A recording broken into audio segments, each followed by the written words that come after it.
Movie की शुरुआत में हम हनीदा नाम की एक औरत को देखते हैं जो अपने अपार्टमेंट की बालकनी से कूदकर सुसाइड करने की कोशिश कर रही होती है, लेकिन उसे ऊंचाई से डर लगता है। तो तभी वो अंदर जाकर नीम की बहुत सारी गोलियां खाकर सुसाइड करने की कोशिश करती है। लेकिन समय रहते हनीदा के नेबर उसे देख लेते हैं और उसे जल्दी से एक हॉस्पिटल में ले जाते हैं। हॉस्पिटल में कुछ देर बाद हनीदा को होश आता है तो मीवू नाम का डॉक्टर उसे बताता है कि हमने तुम्हारे पेट की सफाई तो कर दी है, लेकिन तुम्हारे सारे इंटरनल पार्ट्स सड़ चुके हैं। इस वजह से उसके दिल में भी प्रॉब्लम आ गई है और वो कभी भी काम करना बंद कर सकता है।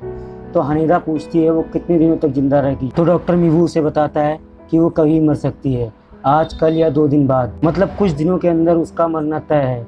इसके बाद मीवू साइड में जाकर नामिकी नाम की नर्स से बातें करने लगता है।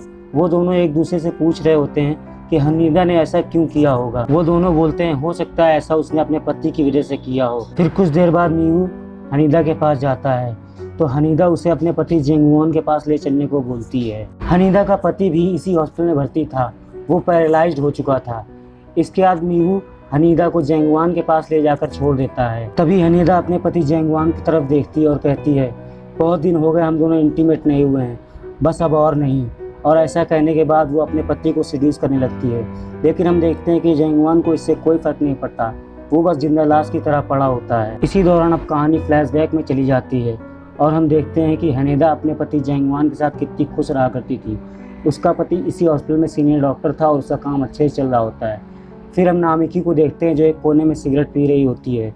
तो हनीदा उसे स्लैप करती है और बोलती है वो सिगरेट पीना छोड़ दे, वरना ये सिगरेट एक दिन उसकी जान ले लेगी। हनीदा और जेंगवान एक दूसरे के साथ बहुत खुश थे और इन लोगों की ज़िंदगी बहुत अच्छी चल रही थी। हनीदा भी कई बार जेंगवान के साथ लंच करने के लिए हॉस्पिटल आ जाया करती थी और वो दोनों बहुत प्यार से रहते थे। और जेंगवान भी हमेशा उसके साथ ऐसे ही रहने की कस्में खाता है और वादे किया करता है, इसलिए ये दोनों बहुत ही खुश रहा करते थे। जेंगवान जब अपने हॉस्टल से दिन भर काम करके घर वापस आता तो हनीदा भी उससे उसकी पसंद का टेस्टी खाना बनाकर खिलाती और उसके बाद दोनों जी भरकर प्यार भी करते थे। वहीं हम देखते हैं कि मीवू और नामिकी का भी अफेयर चल रहा होता है।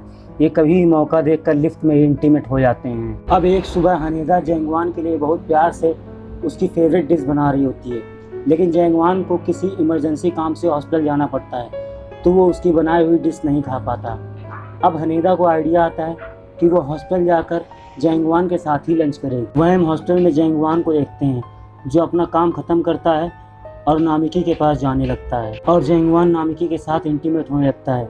इससे हमें पता चलता है जेंगवान और नामिकी का भी अफेयर चल रहा है, मतलब नामिकी जेंगवान और म्यू दोनों को फंसा कर रखती है।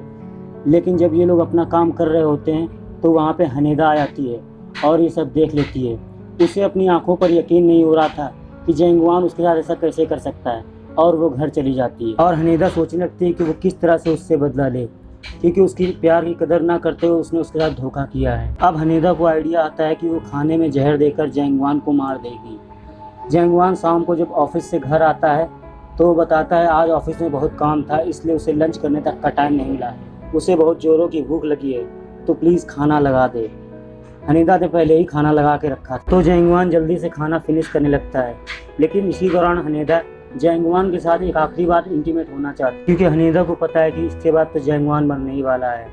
इंटीमेट होने के बाद जेंगवान ज़मीन पर गिर जाता है तो हनीदा को लगता है कि जेंगवान मर गया और वो उसे लेकर हॉस्पिटल जाती है ताकि किसी को भी उसके ऊपर शक ना हो कि उसी ने जेंगवान को मारने की कोशिश की है। वो हॉस्पिटल में सुसाइड का केस बताती है, लेकिन चेक करने के बाद मीमू बताता है कि वो भी मरा नहीं है, वो बस पैरालाइज्ड हुआ है। जेंगवान अब कब तक ठीक होगा कुछ कहा नहीं जा सकता। मतलब हनीदा की जेंगवान की जान लेने की कोशिश नाकाम हो गई थी और इससे कुछ दिनों बाद हनीदा गोलियां खाकर खुद की सुसाइड करने की कोशिश करती है, लेकिन पड़ोसी उसको देख लेते हैं और उससे हॉस्पिटल में भर्ती करा लेते हैं तो वो भी बच जाती है। लेकिन अब हनीदा की जान जाने वाली होती है। अब वो कुछ दिनों की मेहमान थी तो वो मीवू से रिक्वेस्ट करती है कि वो उसके साथ इंटीमेट हो जाए। वो अपने पति से बदला लेना चाहती है। मीवू भी उससे इंटीमेट होने को तैयार हो जाता है और ये दोनों इंटीमेट हो जाते हैं और इसी के साथ ये मूवी यहीं पर ख़त्म हो जाती है। इस मूवी से हमें ये सीखने को मिलता है कि जो जैसा करेगा उसको उसका फल ज़रूर मिलता है, इसीलिए हमें कभी किसी को धोखा नहीं देना चाहिए।